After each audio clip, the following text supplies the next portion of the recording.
Today is Canada's first National Day for Truth and Reconciliation, a day to pause and reflect on the legacy of residential schools in this country. The trauma of that legacy was once again front and center this spring with the discoveries of hundreds of unmarked graves on the sites of former residential schools. RoseAnne Archibald is the National Chief of the Assembly of First Nations. She had a busy day today, and so we spoke to her in advance yesterday in British Columbia. National Chief, very good to have you on the program. This is the first day of its kind in this country. What are you reflecting on, the very first day of truth and reconciliation nationally? I believe today is about truth. The truth has to come before reconciliation. And that's what this day is about. It's about non-Indigenous Canadians standing shoulder to shoulder with us and taking that time to reflect on what has happened in Canada, that genocide did happen in Canada, that our children were the victims of that, and that we lost thousands of little ones in that process through those institutions of assimilation and genocide, I call them. I no longer call them schools. So today is a day where we can gather together and really hold that energy of love and care for one another, and particularly First Nations who suffered from in those. I don't call them schools anymore because schools don't have graveyards. But there are survivors out there still, and there are intergenerational survivors as well, and that's important to remember that these institutions did generational damage to our communities. They ripped families apart. They took our children out of our communities. Many of them died. Almost all of them have horror stories that I've heard. And so today is really a time for us to reflect on that and find the healing path forward. We have to start to heal from this properly.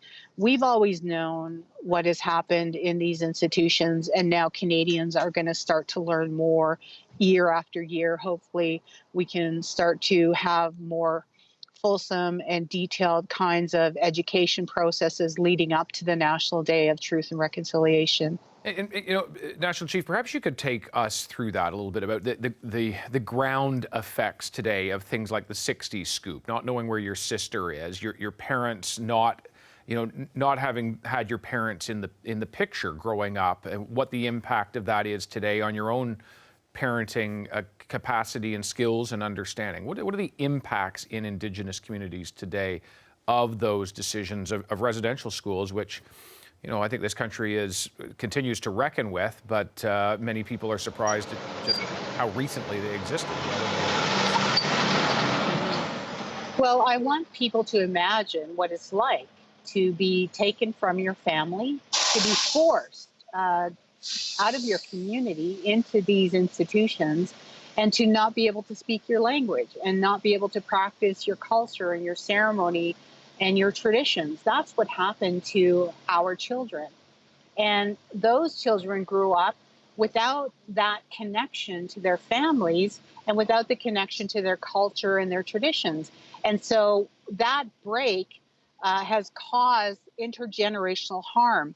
It's caused intergenerational trauma in our communities because without parenting skills and those unhealthy learned behaviors that many of the survivors learned in these schools, those were transferred and pushed down into the families. And so we have a lot of intergenerational trauma happening. Sorry about that. There's somebody absolutely. loading Sounds like something a truck behind being unloaded, but that's... It is, yeah. Yeah, the nature of how things go. And I think about who we were speaking to on the program a little bit earlier this week, the Vice President of the Canadian Conference of Catholic Bishops, the Archbishop of Calgary himself. And this came as that group was announcing $30 million in new funding to go to the memory of the impact of residential schools. I'm just going to play a short clip of that interview here.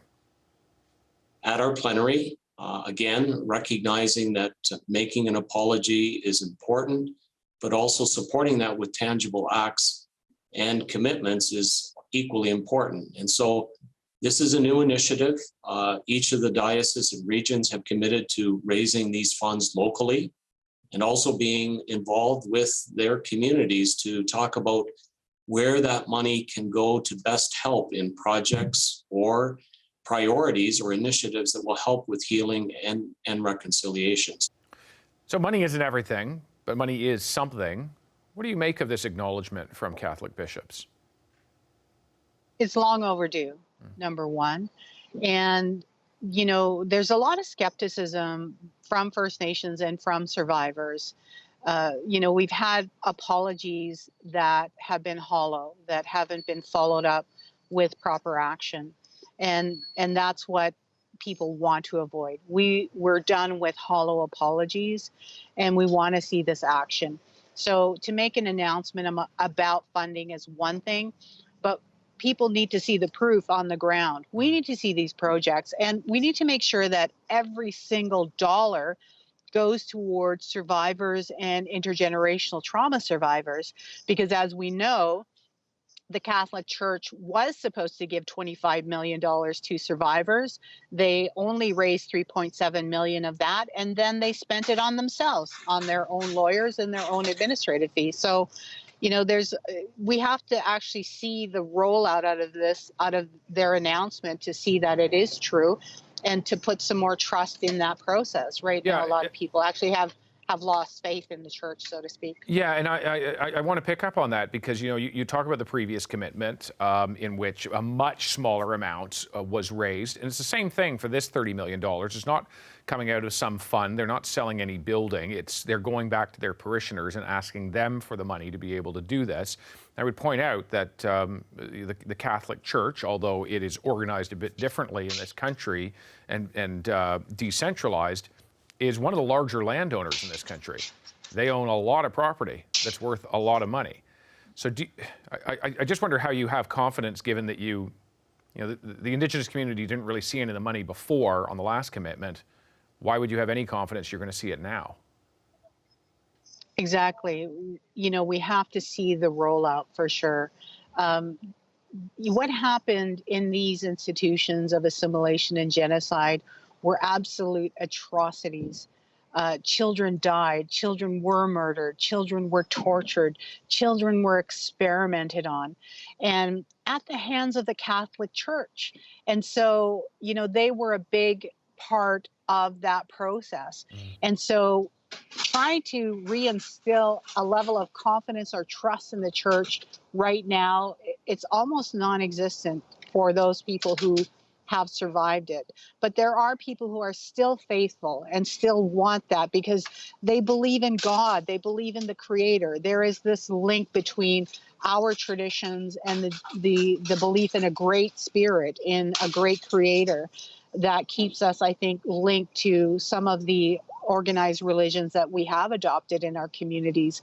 But the Catholic Church certainly has not only done great harm to First Nations, but other countries and, you know, Irish people and down in South America. Like, this is an organization that has harmed many, many sectors of society and the world. The Pope went to Bolivia and apologized. Mm-hmm. That hasn't happened here. That's right. Do you expect it to? Well, I am calling on the Pope to come here. We have been invited to go to the Vatican. I will not be going because I don't see the point in going halfway around the world when the apology needs to happen here on our sacred lands. And that's a part of the TRC calls to action, which is called number 58, that the Pope will come to Canada and offer that apology to our survivors and our intergenerational survivors. I will just, I know someone's getting out of the car beside you, but I will ask you, just as the last thing I wanted to talk about, today is a day of reflection. Tomorrow returns to government business. And this is a government that went through the recent election campaign, listening to some of the concrete actions that you had called for, and that included the full implementation of all of the Truth and Reconciliation Commission calls to action. Are you confident this re-elected Liberal government can do that? I am willing to work as very, very fulsomely and in an accelerated manner with this government. And as the new national chief, I was the regional chief in Ontario and had some interactions with this government. But as the new national chief, I am hopeful, because I am an eternal optimist, I always have been. I'm hopeful that we can make that progress that's needed, because it's long overdue and people want it, not only First Nations, but non-Indigenous people as well. All right. National Chief, thank you very much, and we appreciate your time today. Thank you very much. Take care.